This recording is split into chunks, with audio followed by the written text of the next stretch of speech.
ilang siglong kasaysayan ng Pilipinas na panatiling buhay ng mga lumang istruktura gaya na lang ng mga simbahan. Kaya naman ganun na lang kasakit at kahirap makita ang mga gumuhong simbahan na ilang daang taon na sa probinsya ng Bohol at sa Cebu. May pag-asa pa kayang maisaayos ang mga ito? Live mula sa Quezon City, may report si Joseph Morong. Joseph?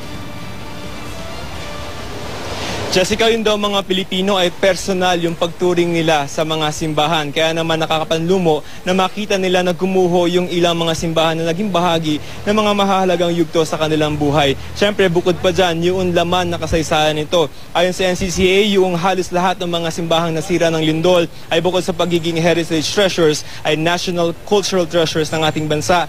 Yan yung pinakamataas na kategory na pwedeng igawad sa isang property sa ating bansa. Marahil sa isang punto, nabisita at nakapagpa-picture ka pa sa ilan sa mga daan taong mga simbahan sa Bohol at Cebu tulad ng Basilica Menore del Santo Niño sa Cebu o ang Baclayon Church sa Bohol, maging sa Lobok Church at Loon Church. Bahagi ang mga simbahang ito ng masayang alaala natin. Kaya nakapanlulumong makitang sa isang igla, gumuho silang walang kalaban-laban sa magnitude 7.2 na lindol. Anything that happens to it, we take it almost in a personal way, so that the destruction of a church, like what happened in this earthquake, is tantamount to the destruction of your home. We equate it with our spirit.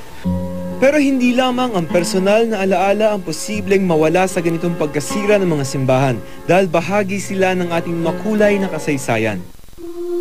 Sabi ng National Commission on Culture and the Arts o NCCA, nang sakupin daw tayo ng mga Kastila noong 1500s, relihiyon ang ipinalaganap nila. At ang bakas ng yugtong yon nasasalamin sa mga simbahang sinira ng lindol.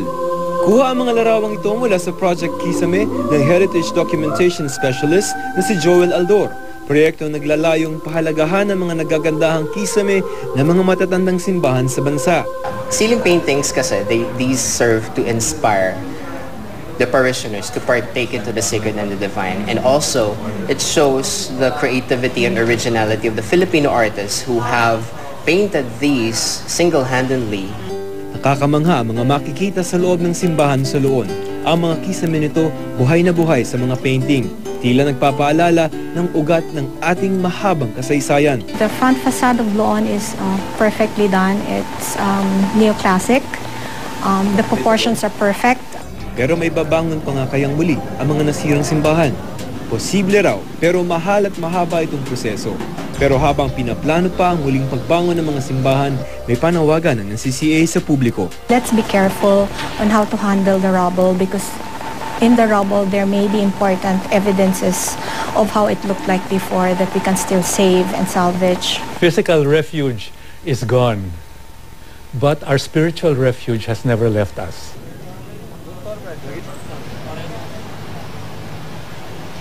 Jessica, tutulak bukas yung NCCA, National Museum at saka yung NHCP sa Bohol at Cebu para gawin yung assessment ng damage doon sa mga mahahalagang simbahan ng ating bayan. Jessica? In fact, Joseph, nakasabay ko sa eroplano si Ino Manalo of the NCCA and who has also done a lot of restoration work dito sa Bohol in his personal capacity. And well, I suppose at this time naman, may benefit na sila ng technology, no, to restore these churches or whatever is left of these, no? Kasi nga nung araw, ang mga ginamit lang, itlog, dayami, putik, to put these churches together. Jessica, ang mahalagang punto na sinabi sa atin ng NCCA, yung sa pagdedesisyon kung ano yung gagawin sa mga simbahan, kung gagawin ba ulit na bago yan o re-restore, ang malaking bahagi niyan ang manggagaling ay yung sentimiento, no? Yung iniisip ng mga tao. Kung ano yung gusto na mangyari ng mga tao dun sa mga simbahang nasira, yun ang susundin ng NCCA at ng ating gobyerno kasi kanila naman daw yung mga simbahan na yan, Jessica. Yes, maraming salamat sa iyo, Joseph Morong.